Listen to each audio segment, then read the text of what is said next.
Hi friends, welcome to Wings of Moon. இன்றைக்கி நம்ம சேனலில் இன்று இரவு வரக்கூடிய சந்திர கிரகணம் பற்றின ஒரு சின்ன அப்டேட் தான் பார்க்க போகிறோம். சந்திர கிரகணம் பற்றின அப்டேட் நான் ஆல்ரெடி கொடுத்துருந்தேன்.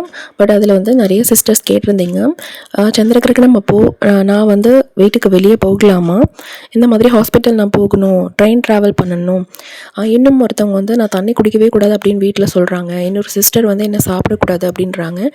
உண்மையிலே நம்ம சாப்பிடக்கூடாதா, கை கால் அசைச்சு கூட படுக்கக்கூடாது, திருப்பி படுக்கக்கூடாது, தூங்கக்கூடாது அப்படின்றாங்க. இன்னும் ஒருத்தவங்க டேப்லெட்லாம் எடுத்துக்கலாமா, தண்ணி குடிக்காமல் எப்படி டேப்லெட் எடுக்கிறது, அந்த மாதிரியான டவுட்ஸ் எல்லாம் இருக்குது அப்படிங்கிறாங்க. ஸோ எல்லாத்துக்குமே கிளியர் பண்ணுறதுக்காக தான் இந்த வீடியோ. ஸோ கண்டிப்பாக இந்த வீடியோ கர்ப்பிணி பெண்களுக்கு ரொம்பவே யூஸ்ஃபுல்லாக இருக்கும். ஸ்கிப் பண்ணாமல் பாருங்கள். 2025 ஆண்டுடைய இறுதி சந்திர கிரகணம், லாஸ்ட் சந்திர கிரகணம் வரக்கூடிய நாள் இன்று தான். அதாவது செப்டம்பர் மாதம் 7ஆம் தேதி இன்னைக்கு நைட்டு தான் நடக்க போகுது.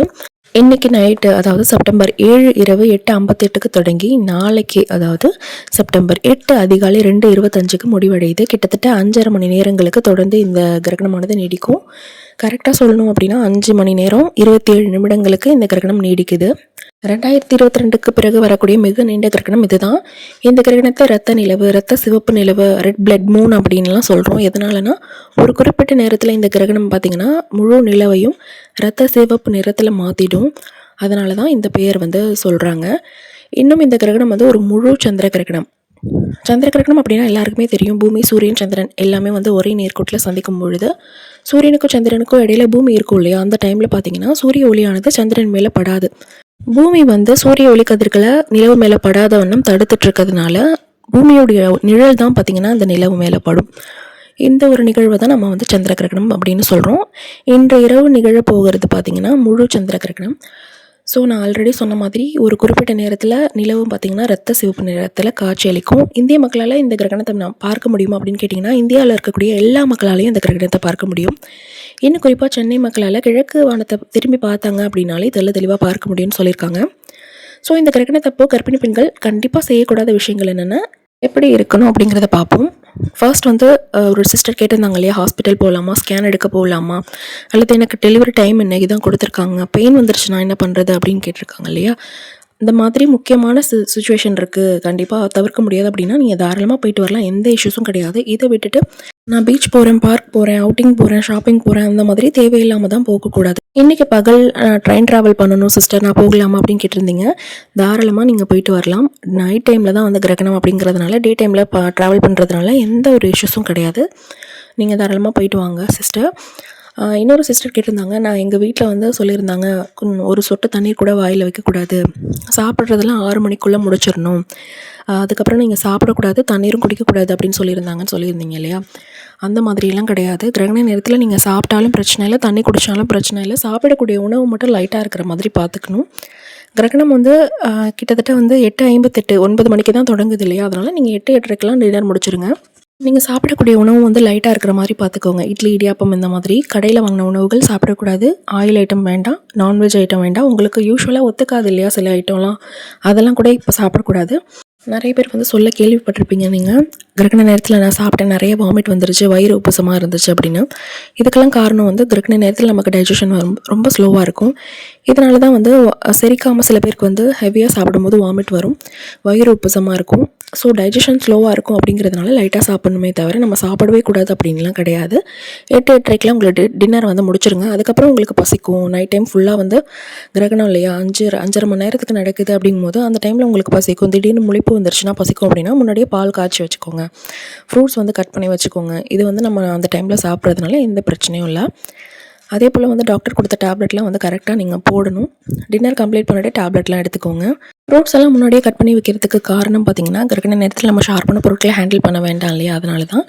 எதுக்காக ஹேண்டில் பண்ணக்கூடாது அப்படின்னா, நம்ம கிரகண நேரத்தில் புவியீர்ப்பு சக்தியில் பயங்கர டிஃப்ரென்ஸ் இருக்கும். பழைய காலத்துலலாம் பார்த்திங்கன்னா உலக்க, அம்மிக்கல், ஆட்டுக்கல் இதெல்லாம் கிரகண நேரத்தில் நிறுத்தி வச்சாங்கன்னா கிரகணம் முடிகிற வரைக்குமே செங்குத்தாக நிற்கும், முடிஞ்சதும் டக்குன்னு கீழே விழுந்துடும். அந்தளவுக்கு புவியீர்ப்பு சக்தியில் பயங்கர டிஃப்ரென்ஸ் இருக்கும். இதனால தான் நம்ம தெரியாதனமாக கை கட் பண்ணிப்போம். அப்படிங்கிறதுனால அந்த நேரத்தில் உட்காந்து ஊசி நூல் தைக்காதீங்க, கத்திரிக்கோள் வச்சு வெட்டாதீங்க, கத்திரிக்கோள் இதெல்லாம் யூஸ் பண்ண வேண்டாம் அப்படின்னு சொல்லுவாங்க. ஸோ முன்னாடியே குக் பண்ணி வச்சுட்டு சாப்பிட்டுட்டோம் அப்படின்னா பெஸ்ட் இல்லையா. அதுக்கு தேவையான ஃப்ரூட்ஸை கூட நம்ம முன்னாடியே கட் பண்ணி வச்சுக்கலாம். இதெல்லாம் கொஞ்சம் ஃபாலோ பண்ணிக்கோங்க. வேறு யாரும் ஹெல்ப்புக்கு இல்லை, நான் தான் பண்ணணும் அப்படிங்கும்போது நீங்கள் கேர்ஃபுல்லாக ஹேண்டில் பண்ணுறதுல எந்த தப்பும் இல்லை. இன்னும் வந்து நம்ம ஹோட்டல் ஃபுட்டெல்லாம் வந்து கண்டிப்பாக அவாய்ட் பண்ணிக்கணும். வீட்டில் தான் குக் பண்ணி சாப்பிட்ணும். தண்ணி வந்து நிறையா குடிக்கலாம், எந்த இஷ்யூஸும் கிடையாது. நிறைய பேர் வீட்டில் வந்து பாத்ரூம், டாய்லெட்லாம் வெளியே கட்டி வச்சுருப்பாங்க. போயிட்டு யூஸ் பண்ண பயந்துட்டு தண்ணி கூட குடிக்காமல் இருப்பீங்க. அந்த மாதிரி பண்ணக்கூடாது. முக்கியமான தேவைகளுக்கு நம்ம வெளியே போய்ட்டு யூஸ் பண்ணுறதுல தப்பே இல்லை. ரொம்ப பயமாக இருந்துச்சுன்னா அதாவது கிளாத்தோ அல்லது ஷாலோ கவர் பண்ணிவிட்டு போயிட்டு வாங்க. நம்ம வந்து மொபைல், லேப்டாப் இதெல்லாம் யூஸ் பண்ணலாமான்னு கேட்டிருந்தீங்க. மொபைல், லேப்டாப்லாம் யூஸ் பண்ணலாம். ப்ரெக்னென்சியில் நீங்கள் எப்படி லிமிட்டடாக யூஸ் பண்ணுவீங்களோ அதை போல் தான் யூஸ் பண்ணணும். மொபைலை சார்ஜ் போட்டுகிட்டே யூஸ் பண்ணக்கூடாது. முக்கியமான கால்ஸ் வந்தால் மட்டும் அட்டென்ட் பண்ணுங்கள். லேப்டாப்பை பொறுத்த வரைக்கும் மடியில் பக்கத்தில் வச்சுட்டு யூஸ் பண்ணக்கூடாது, வயிற்றுக்கு பக்கத்தில். அதுக்கு ஏற்ற மாதிரி குஷனோ டேபிளோ வச்சு தான் யூஸ் பண்ணணும். அதுலேருந்து வெளியே ஆகக்கூடிய அந்த ஹீட் பார்த்திங்கன்னா பயங்கரமாக நம்மளை டயர்டாக்கும், குழந்தைக்கும் நல்லதில்லை. டிவி பார்க்கலாமா அப்படின்னா தாராளமாக டிவி பார்க்கலாம், எந்த இஷ்யூஸும் கிடையாது. இன்னொரு சிஸ்டர் சொன்னாங்க, நான் கை கால் கூட அசைக்கக்கூடாதுன்னு சொல்கிறாங்க வீட்டில். அப்படியே இப்படி இவ்வளோ நேரம் நான் படுத்துட்ருக்குது, ரொம்ப பயமாக இருக்குது சிஸ்டர்னு. நீ பயப்பட வேண்டிய அவசியமே இல்லை. நார்மலாக எப்போதும் எப்படி தூங்குவீங்களோ அதை போல் தூங்குங்க. கை கால் அசைக்கிறதுனாலையோ நம்ம வந்து திரும்பி படுக்கிறதுனாலையோ எந்த பிரச்சனையும் இல்லை. எப்போதும் வந்து நம்ம லெஃப்ட் சைடு படுப்போம் இல்லையா ப்ரெக்னென்சியில், அது வந்து சேஃபு. குழந்தைக்கும் வந்து நிறைய ஸ்பேஸ் கிடைக்கும், நிறைய நியூட்ரிஷன் கிடைக்கும், ஆக்சிஜன்லாம் கரெக்டாக போயிட்டுருக்கும். அதனால் நம்ம லெஃப்ட் சைடு படுக்கிறது நல்லது. ரைட் சைடும் நம்ம திரும்பி படுக்கலாம். அப்படியே ரோல் ஆகி திரும்பி படுக்காமல் எந்திரிச்சு உட்காந்து திரும்பி படுக்கணும். இதை தான் வந்து நமக்கு ரோல் ப்ரெக்னென்சியில். இதை ஃபாலோ பண்ணிக்கோங்க. வயிற்று மேலே படுக்கிறதோ அல்லது மட்டை மல்லாக்க படுக்கிறதோ இதெல்லாம் மட்டும் பண்ணாதீங்க. இது வந்து எப்போவுமே நம்ம ப்ரெக்னென்சியில் இப்படி தான் படுப்போம் இல்லையா, அதை வந்து ஃபாலோ பண்ணுங்கள். கை கால் அசைக்கிறதுனால எந்த பிரச்சனையும் கிடையாது. நீங்கள் தாராளமாக நிம்மதியாக தூங்கலாம்.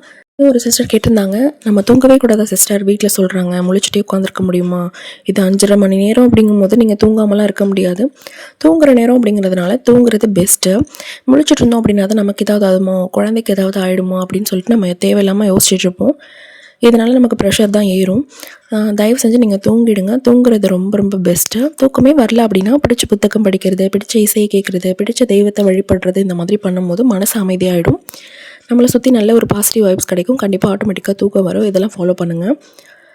நெக்ஸ்ட் வந்து ஒரு சிஸ்டர் வந்து வயிறு மேலே எனக்கு அரிக்கும், ஏன்னா நேரத்தில் வயிற்றை சுரியக்கூடாது அப்படின்னு சொல்கிறாங்க, குழந்தைக்கு ஏதாவது தோல் வியாதி வரும்லாம் சொல்கிறாங்க அப்படின்னு கேட்டிருந்தாங்க. அந்த மாதிரிலாம் எதுவும் கிடையாது. நம்ம நார்மலாக இருக்கும் போதும் வந்து ப்ரெக்னென்சியில் வயிறு போட்டு நல்லா சொரியக்கூடாது. அது ஸ்கின் வந்து நல்லா எக்ஸ்பேண்ட் ஆகிருக்கிறதுனால ரொம்ப சாஃப்டாக இருக்கும். அதனால் நமக்கு அரிக்கும் அப்படின்னா கை வச்சு லைட்டாக தடவி கொடுக்கணும். அல்லது வேப்பம் கொழுந்து இருக்கு இல்லையா, அதை நல்லா உதறி வாஷ் பண்ணி வச்சுட்டு அதை லைட்டாக போட்டு வருடி கொடுத்திங்கனாலும் அந்த அரிப்பு வந்து நிற்கும். ரொம்ப அரிக்குது, கண்டினியூஸாக அரிக்குது அப்படின்னா உங்களோட கைனகாலஜிஸ்ட்டை சொல்லிவிட்டு அதுக்கப்புறம் அதுக்கான ஆயின்மெண்ட் வாங்கி போடுங்க. அவங்களுக்கு தெரியாமல் நீங்களாக எதுவும் வாங்கி யூஸ் பண்ணக்கூடாது ப்ரெக்னென்சியில். ரொம்ப போட்டும் சொரியக்கூடாது, நார்மலாக பார்த்துக்கோங்க. நான்வெஜ் சாப்பிடக்கூடாது அப்படின்னு ஒரு சிஸ்டர் கேட்டிருந்தாங்க. நான்வெஜ் சாப்பிட வேணாம். அதுக்கான ரீசன் ஆல்ரெடி சொல்லியிருந்தேன் இல்லையா, டைஜஷன் வந்து ஸ்லோவாக இருக்கும். சில பேருக்கு ஒத்துக்காமல் வாமிட் எல்லாம் வரும். ஸோ டைஜஷன் ஸ்லோவாக இருக்கிறதுனால நம்ம ஈஸியாக டைஜஸ்ட் ஆகக்கூடிய ஃபுட்டாக வந்து பார்த்து சாப்பிட்றது நல்லது. இட்லி, இடியாப்பம் இந்த மாதிரி லைட்டாக சாப்பிட்றது நல்லது. ஓகே சிஸ்டர்ஸ், இந்த வீடியோவில் நான் எல்லா டவுட்ஸும் கிளியர் பண்ணியிருக்கேன்னு நினைக்கிறேன். இது தவிர்த்து உங்களுக்கு டவுட் இருந்துச்சுனாலும் நீங்கள் தயவு செஞ்சு கமெண்ட் செக்ஷனில் கேளுங்க, அதுக்கு நான் ரிப்ளை பண்ணுறேன். தேவையில்லாத விஷயங்களுக்கு பயப்பட வேண்டாம். நான் இந்த வீடியோவில் சொன்ன மாதிரி அந்த சின்ன சின்ன டிப்ஸ் வந்து ஃபாலோ பண்ணிங்கனாலே போதும். இந்த வீடியோ பிடிச்சிருந்துச்சுன்னா மறக்காமல் நம்ம சேனலை சப்ஸ்கிரைப் பண்ணிக்கோங்க. தேங்க்யூ ஸோ மச் ஃபார் வாட்சிங்.